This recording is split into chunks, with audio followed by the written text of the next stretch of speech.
A mí me parece que hizo un auténtico partidazo, viene dejando 2 jornadas consecutivas, un gol con su pierna izquierda. Es uno de los jugadores de la liga, es que la capacidad que tiene de producir para el Girona, ese ratio goles en minutos es impresionante y es un jugador que no tienen otros equipos a su alrededor. Creo que es un jugador muy importante para Machín, precisamente por cómo ha configurado la delantera.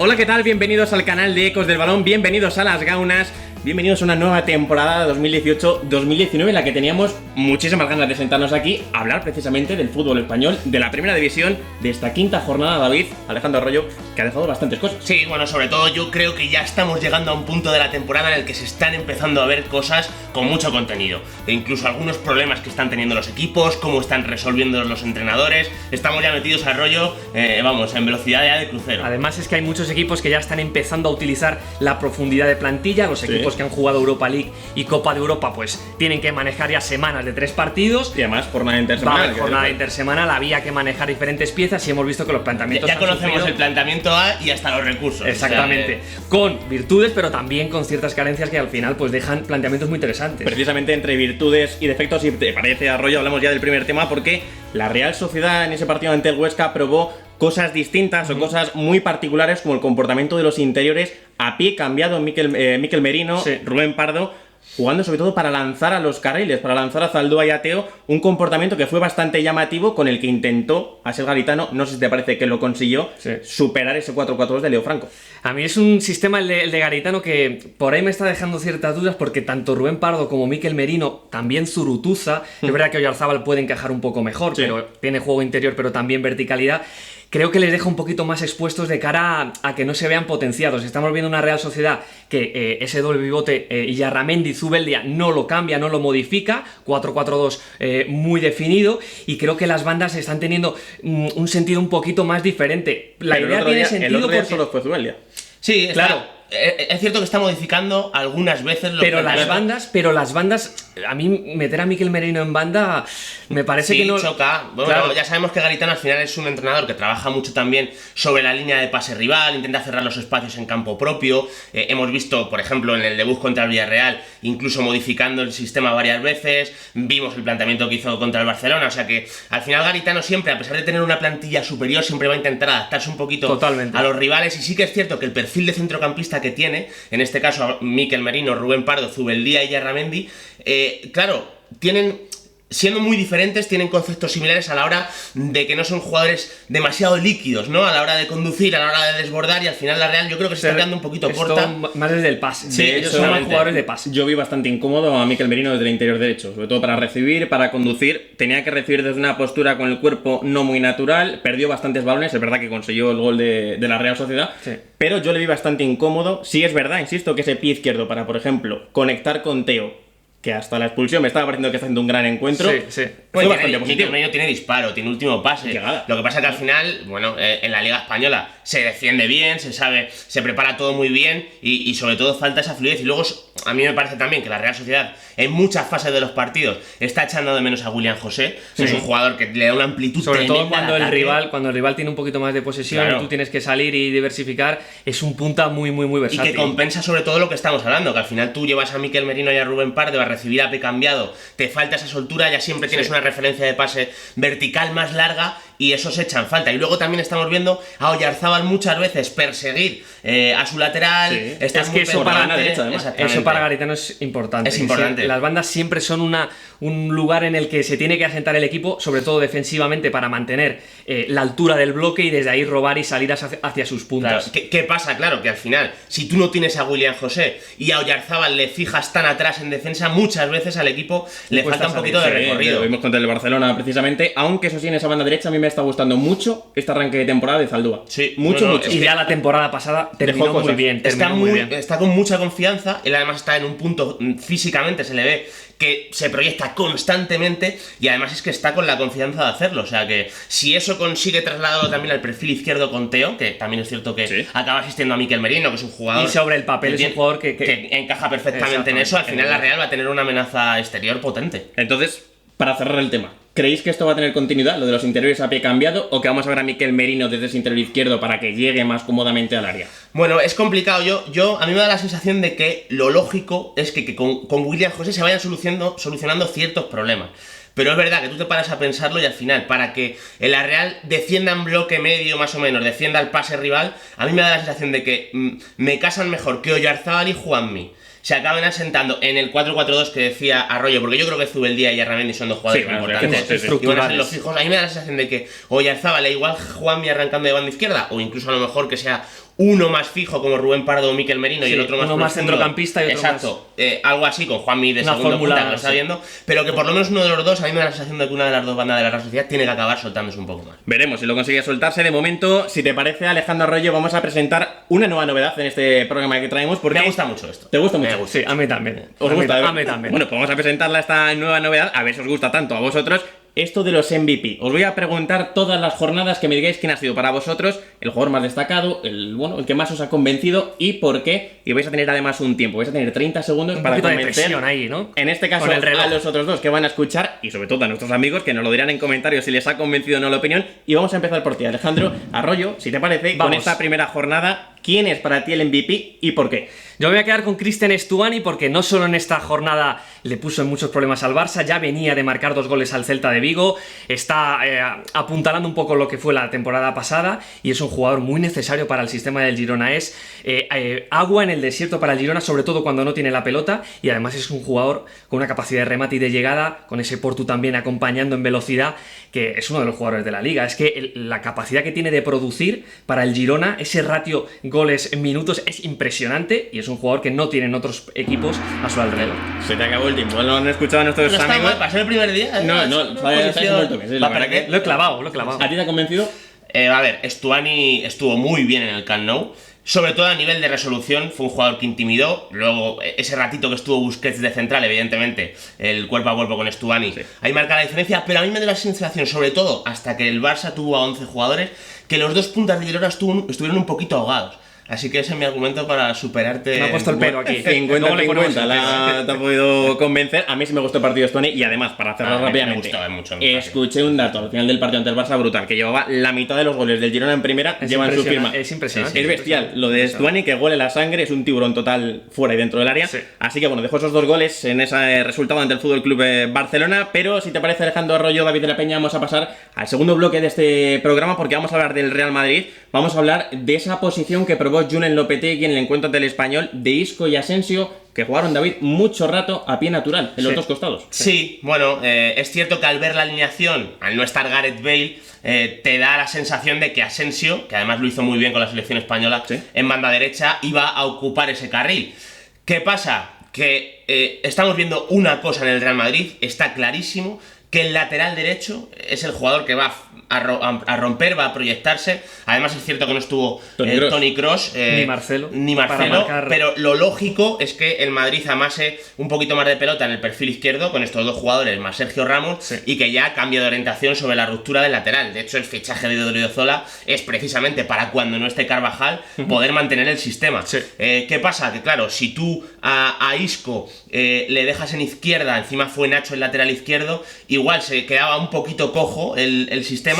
Y sin embargo, si está Asensio en el otro lado, ya tienes 2 amenazas más exteriores, vas a abrir un poquito más el campo y yo creo que iban por ahí los tiros. De hecho, chutó muy poco el Real Madrid durante la primera parte, aunque el gol de Asensio, Arroyo, llega desde ese costado izquierdo, recibe, la pega bien de primeras, pero a mí me llamó la atención lo poco que fue capaz el Real Madrid de producir ante el Español, más allá del planteamiento de Rubi, que fue muy positivo con ese 4-5-1. Pero con Benzema como única referencia, al final es algo, os lo pregunto a los dos, que lo estamos viendo esta temporada, que no hay una referencia de verdad en el área, que es que Sergio Ramos está subiendo mucho para rematar porque no hay de verdad un 9 fijo que esté cargando el área, porque entre los tres, cuando está Bale, cuando está Asensio y cuando está Benzema, se están moviendo mucho. Yo creo que a nivel global, de lo que le está pasando al Real Madrid durante toda la temporada, que yo creo que es lo interesante y lo que tiene muchísimo debate, es cómo la delantera, ya sea con Isco o Asensio, más Bale y Benzema, cómo va a cargar el área el Real Madrid. Yo creo que es un tema que de verdad tiene muchísimo recorrido. ¿Quién tiene eso en la cabeza? Claro. ¿Quién tiene asimilado que lo tiene que hacer en qué momento de la jugada? Eso es. Hemos visto que Bale se ha enfocado contra la Roma, por ejemplo, en Champions lo vimos, hacer movimientos siempre en diagonal intentando cargar el área, pero al final los 4 jugadores que tiene el Real Madrid para esa zona siempre van a tender a pedir la pelota al pie, siempre van a intentar moverse entre líneas, van a tender a participar. El jugador que lo puede compensar es Mariano, pero claro, a lo mejor Mariano a nivel de continuidad en la circulación y en la posesión del Madrid se queda un poquito corto. Sí, yo creo también que la posición de Asensio tuvo que ver con la mencionada intención de darle a un juego posicional al Real Madrid la sensación de que iba a dominar al Español y no le iba a dejar salir, de dominar el campo rival, de que a nivel posicional tuviese el campo muy abierto, y luego es que el interior izquierdo del Real Madrid fue Ceballos, que yo creo que es un jugador que fue falso interior porque fue casi media punta escorado, con Modric en paralelo a Casemiro, en una altura posterior, y ahí Ceballos es un jugador que va a recibir, va a desbordar por dentro y que necesita que por delante alguien le estire. Yo creo que Asensio, tanto por anchura como por profundidad, le quitaba un poco de marca. E Isco, si viene por izquierda, es un jugador que juega más en horizontal, que se va a juntar con Ceballos, y claro, como estaba Nacho, era más difícil estirar por ahí. Y este era perdona que te interrumpa, este es uno de los partidos, como por ejemplo fue el derbi entre el Valencia y el Villarreal, que el jugador que no juega sale súper reforzado de que tiene que estar sí o sí cada fin de semana. En este caso fue Toni Kroos, no estuvo, se notó bastante en ese cambio de orientación que el Real Madrid no lo pudo explotar, y aunque Odriozola me parece que corrió bastante bien, que además se empeñó bastante. Fue el jugador, yo creo, más profundo del Real Madrid. Sí, pero no terminó de correr en ventaja tampoco porque el Madrid no tenía esa diagonal, y Sergio Ramos también lo utilizó muy poco. Sí, yo es que ya no es solo el hecho de que Toni Kroos te vaya a cambiar de orientación con regularidad y lo vaya a hacer además con seguridad, porque es un fenómeno. Es un fenómeno en el pase. Es que además por las características que Toni Kroos tiene y las que tienen también los jugadores que se mueven entre líneas del Real Madrid, es que es el jugador más importante para alimentarles. O sea, al final el Madrid tiene muchísimo jugador que se mueve entre las líneas rivales, y Toni Kroos no tiene ningún tipo de miedo a meter pases tensos entre muchas piernas. Además es muy seguro, entonces evidentemente siempre al Real Madrid yo creo que le va a costar bastante dominar a través de la pelota sin que esté Kroos, porque es el que va de verdad a girar rivales con continuidad una y otra vez. Hablando además de los interiores, Arroyo, ya para cerrar, me pareció muy interesante también la posición de Luka Modric. Ante la Roma con Toni Kroos le vimos bastante arriba, llegando incluso al borde del área. Y sin embargo, en esta vez, sin Toni Kroos, con Ceballos por el otro costado, sí fue más ese interior de Luka Modric, que vimos la etapa, por ejemplo, de Zinedine Zidane. Sí, más contenido, porque Odriozola iba a subir mucho, Isco se iba a mover hacia el centro, no iba a fijar tanto la posición, y yo creo que Lopetegui se quería proteger un poco y mantener la posición al lado de Casemiro. Yo creo que es una variante interesante, sobre todo, como decimos, cuando Ceballos y Isco se están moviendo por delante. Sí. Si te parece, David, vamos con el MVP con el tiempo, de ¿no? este señor. Con el tiempo. Vamos a ponerle delante del reloj a ver qué nos cuenta. A ver qué nos ¿Cómo cuenta. se te da? Este sí ha jugado, pero antes decía el derbi que no jugó, era Rodrigo el que decía que no había jugado, tampoco Toni Kroos, y se notó. Este sí que estuvo en Vallecas, sí. A mí me parece que hizo un auténtico partidazo, viene dejando 2 jornadas consecutivas, gol con su pierna izquierda. Hablo de Ibai Gómez en este Deportivo Alavés, que está desplegando muy bien al equipo del Pito Belardo. Johnny por un costado, Ibai Gómez por el otro. Creo que sembraron bastantes dudas en un Rayo Vallecano, que yo me esperaba un planteamiento al principio bastante positivo, porque lo había visto ya ante el Huesca, me gustó bastante la manera en la que estaba jugando, no lo vimos, se supo aprovechar muy bien a partir de ese 4-4 del Alavés, e insisto, la figura de Ibai Gómez, importantísima. Ya está. No ha estado mal la argumentación, mejor la de Arroyo. Sí, Arroyo. Tiene experiencia en esto. Claro. Yo es que creo que Ibai Gómez en primera división suma un golpeo para todo tipo de acciones. O sea, y luego al final el Alavés también tiene 2 puntas que se mueven bien en el área, que compensan bien movimientos de apoyo y también movimientos profundos, y sobre todo la pegada que tiene. O sea, cuando Ibai consigue buenas situaciones de remate, ocurre lo que ocurre en Vallecas. Claro, y cuando hay espacios y cuando el Rayo tuvo problemas, creo que es un jugador que hace mucho daño. A mí me ha gustado Sí, Ibai como MVP. Bueno, que nos lo diga nuestro amigo si ha gustado la de Ibai Gómez, que a mí me gustó mucho, de verdad, insisto, me gustó mucho su partido, me gustó también el Iba a Stuani, crecer, iba a crecer. y va a crecer bastante en este equipo del Pito Belardo, si te parece. Vamos con David. un tema que me apetece muchísimo hablar de él. Creo que es uno de los temas del arranque de la temporada. Exactamente, Totalmente. del principio de temporada. Bueno, pues te gusta tanto, te dejo hasta presentarlo. Bueno, pues lo que está haciendo el Atlético de Madrid, las dudas que está dejando, sobre todo a partir de 3 jugadores que a mí me da la sensación de que tienen que ser muy importantes en el proyecto de Simeone. Y esta semana podemos jugar un cuarto incluso. Sí, bueno. Yo es que creo que vamos a hablar de 6 futbolistas, que son el centro del campo del Atlético de Madrid. Vamos a hablar de los 4 jugadores que están componiendo el centro del campo y cómo se están relacionando con Griezmann y Diego Costa, porque a mí me está dando la sensación de que de momento hay muy poquita sinergia. Sí, hay poquito que decir a nivel colectivo de cómo están encajándose, porque ya llevamos varias semanas, ya están sumando muchos minutos ese Rodri, Saúl, Coque, que se tienen que definir todavía, ahora Lemar, que parece que ha cogido un poquito más de vuelo ante el Getafe, pero es verdad que todavía nadie está marcando el estilo, no hay un jugador que esté poniendo la primera idea. No sabemos si es de Koke, si es de Rodri. Son jugadores buenísimos. Si Griezmann se tiene que no sabemos de quién configurar. es el centro del campo. Claro, exactamente. Y en esa indeterminación, por ejemplo, el otro día, el que destaca contra el Getafe es Lemar. Porque es un jugador que sabe terminar jugadas, que es vertical, que sabe conectar un poco. Pero claro, a mí me da la sensación sobre todo de que evidentemente Rodri va a tener que gestionar el primer pase. Absolutamente. Y a partir de ahí el resto tienen que ubicarse. Estamos viendo a Koke y a Lemar pisar mucho carril central, juntarse con Griezmann entre líneas. Sobre todo en la salida de balón. Y cuando se posicionan también en campo rival, al final vemos a los dos volantes de banda jugar muy por dentro. De hecho, para mí fue lo que falló ante el Getafe, que se juntaron se demasiado muda, por dentro. o sea, hacen budo, y perdón, fue muy es fácil que para la- Gené. totalmente. Es que el Atlético de Madrid tiene un problema de amplitud importante porque en los laterales no está encontrando hombres fuertes, no está encontrando sobre todo seguridad cuando le llegan cuando le llega el balón a los laterales, no hay una continuidad en el ataque porque la calidad desciende y la jugada no puede progresar. Juanfran no está en ese nivel de confianza, Felipe Luis con problemas físicos. Tampoco. De hecho, Exactamente. es que a estas alturas a mí me parece que el que más está estirando al equipo sigue siendo Diego Costa por el costado. Cuando se deja caer hacia una de las bandas, sobre todo a la izquierda, sigue siendo el que más está Sí, lo estirando. que pasa es que al final ese ya que sí que es un desmarque en la última línea claro, para claro, buscar. muy profundo, y yo creo que lo que se refiere a Rollo es el balón al pie ya cuando se juegan 3/4 y la pelota llega a los laterales. Por eso yo creo que Simeone, que sabe que el potencial de Lemar le da para moverse por todo el ancho,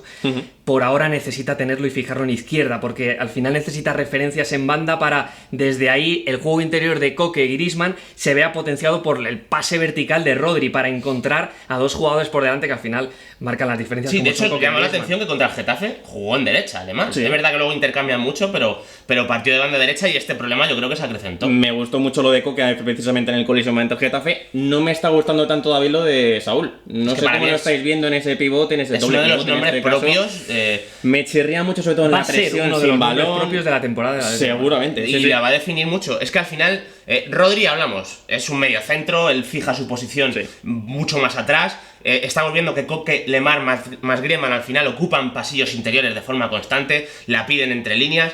Y claro, ¿en dónde queda Saúl? O sea, si tú no tienes una salida de balón en la que él tenga que hacer la disputa en juego aéreo en banda, que para eso le ha utilizado mucho Simeone, si al final el que tiene la referencia por detrás de la pelota es Rodri, que es el que va a buscar a los jugadores que se mueven entre líneas que hablamos, de verdad está quedándose sin espacio. Es que exactamente, es un lenguaje diferente. O sea, Sí, sí. Saúl no encuentra la manera de comunicarse con sus compañeros de alrededor, porque es verdad que podría encontrarlo si estuviese un poco más liberado, llegando desde segunda línea, con la ventaja ya creada, pero como él juega en el centro del campo, es parte de esa ventaja. Tiene que comunicarse y hablar el mismo idioma que su alrededor, y eso es lo que le está costando entrar en el partido. Con balón y sin en el balón, equipo. insisto, porque a mí Efectivamente. cuando salta a presionar muy lejos al poseedor de la pelota del equipo, que yo creo que es una decisión de Simeone, porque me he fijado cuando está dando instrucciones, le está gritando para que vaya muy arriba, pero es que no está acompañando al colectivo, es que ahí el Atlético de Madrid está teniendo una puerta abierta en algo, como por ejemplo lo vimos ante el Getafe, cuando el equipo se adelanta, no está transmitiendo esa solidez el equipo como bloque Sí. para poder contragolpear y formar desde el ataque, porque es que tampoco pudo salir. Sí, es que al final, bueno,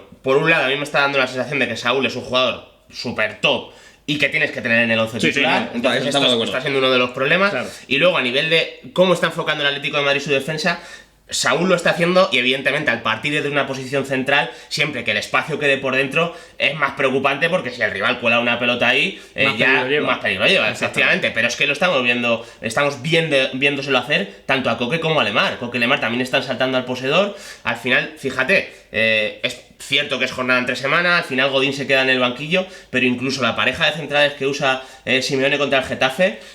Es para tener la pelota y presionar después. presionar Claro. arriba, o sea, Claro. es que eso Tener controlado Jiménez esos y desmarques Lucas de es para Ángel, defender espacios abiertos, o sea que a mí me está dando la sensación de que Simeone quiere llevar al equipo a un escalón superior. Él comprende que su plantilla Se lo demanda obliga. más pelota, demanda más movilidad, demanda más fluidez, pero de momento no está consiguiendo equilibrarlo bien. Pero la intención de Simeone también está ahí, está en desarrollar al equipo. Vamos a poner el tiempo, David, si le parece, ganas, para que yo nos creo. cuente su Lo tengo MVP. facilísimo. ¿Tú crees? Bueno, facilísimo, Yo creo bueno, que no. pues, Adelante. Bueno, para mí el MVP de este fin de semana es Ben Yedder. Evidentemente. Has tirado lo fácil. Claro. 3 goles, se ha llevado el balón a casa, o sea que... El balón a casa y el MVP a mi vitrina. Y me está sobrando tiempo que me lo estoy quitando, evidentemente. Los 3 goles que ha sumado Ben Yedder es el principal motivo, pero creo que es un jugador muy importante para Machín, precisamente por cómo ha configurado la delantera hasta la entrada del francés y lo que él aporta a partir de ahora. Es un jugador que evidentemente tiene características muy diferentes a Sarabia, a Mudo Vázquez e incluso a Andrés Silva, que está jugando como pivote.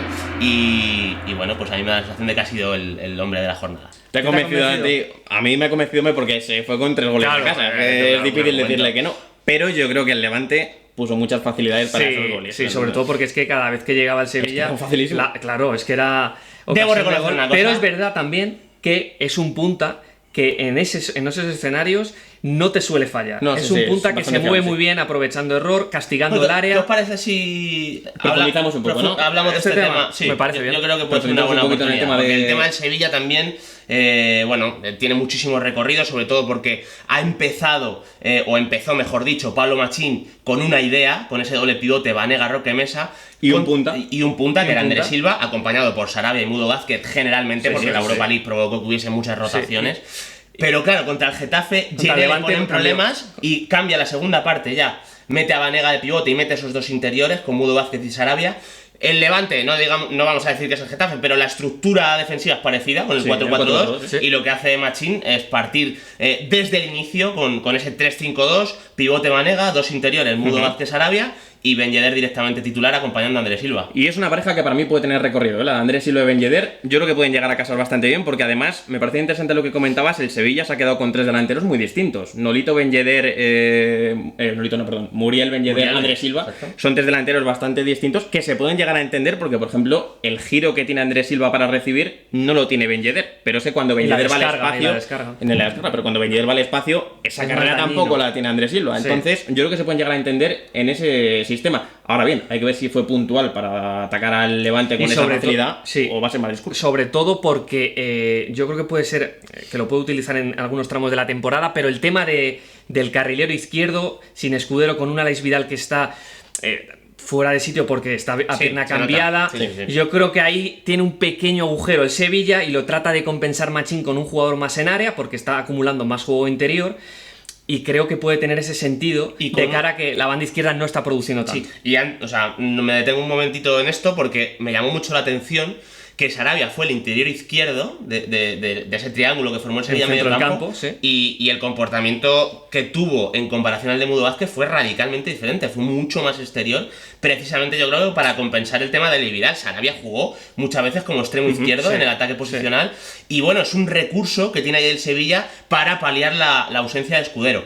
Hablando de Ben Yedder, sí, o sea, es un jugador que compensa muy bien a Andrés Silva. Andrés Silva es juego de espaldas y carga de área. Ben Totalmente. Yedder es mucha más movilidad, más profundidad, y luego asuma ese remate que hablaba Arroyo. ¿Qué ocurre? Que para juntar a los dos en punta, para mí hay que despoblar mucho el carril central, más si utilizas a Sarabia abriéndose a izquierda. Y vamos a ver, Y no porque sé si le interesa metes al 6 Sevilla, le ¿eh? metes 6 al Levante, pero es un partido en el que el Levante produce y tiene muchas puertas abiertas. Además, viendo las dificultades que tuvo ante el Getafe por ese carril central, Sí. que fueron bastante palpables, fue evidente lo que sufrió. No sé si le va a interesar, efectivamente, como hizo David Arroyo, que despoble un poco y que deja a Banega tan solo. Y además que pierdes un revulsivo muy interesante. Ben Yedder Claro, es un revulsivo para minuto 65 en una plantilla como la del Sevilla, que yo creo que Muriel desde el banquillo no tiene la misma, No tiene la activación mental la misma que- importancia, efectivamente, sí. y el mismo rol. Ahí Machín se lo puede pensar. Luego hay otro problema, yo creo, también, y es que al final Banega quedando como único pivote con Mudo Vázquez, que al final él va a tender a ir a la frontal del área en el ataque posicional. Banega, él no va a saber gestionar defensivamente tanto terreno. Pero es que luego, sobre todo, a esto hay que sumar un problema estructural del Sevilla, y es que los 3 centrales, juegue quien juegue, no se están escalonando bien, sí. exactamente, no están bien repartiéndose bien la defensa del área. Cuando el rival llega a línea de fondo, es bastante sencillo acabar rematando. Sí, sobre todo dar el pase atrás. Con lo cual, al final todo va conectado, y si Ben Yedder acaba entrando para juntarse con Vázquez, Sarabia y Andrés Silva, yo creo que va a penalizar a todo el sistema defensivo del Sevilla. Y la De baja de hecho, Gon Alonso es importante también. sí, El resultado fue bastante abultado ante el Levante, pero yo creo que Machín con ese sistema se planteó un poco un intercambio de golpes contra el Levante. A mí me gustó el Levante, la manera que tuvo de salir del balón, es verdad que arriesgó bastante atrás, pero a mí me gustó cómo intentó plantar el partido y creo, insisto, no sé si va a ser recurso o discurso, pero se adaptó Machín con esos 2 puntas sobre los 2 centrales del Levante, los 2 interiores sobre los 2 centrocampistas, y ahí Morales y Vardy por detrás hicieron bastante daño. Habrá que ver si tiene esta continuidad o no. De momento está dejando cosas en la Europa League, está dejando cosas en la Liga, y aquí estaremos para seguir contándolas, por chicos. Supuesto. ¿No? Habrá que seguir hablando de este Sevilla, habrá que seguir hablando de otros Ya hemos equipos. empezado ya. Ahora mismo tendría que llegar una sección que llegará, David, que la estamos preparando. No me dejáis todavía, ¿no? Esto ha De sido momento, todo por hoy, no todo en el programa en próximas Habrá semanas. cosas, Solo todo habrá por hoy. cosas. Vamos a crear un poquito de hype porque llega eso que ha levantado bastante vuelo. Sí, ha gustado en las redes sociales de momento. Esa idea, ¿no?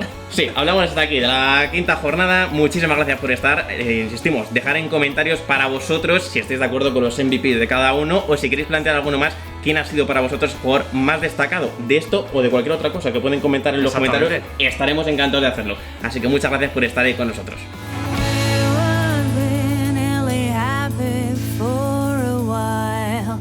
But it really doesn't matter.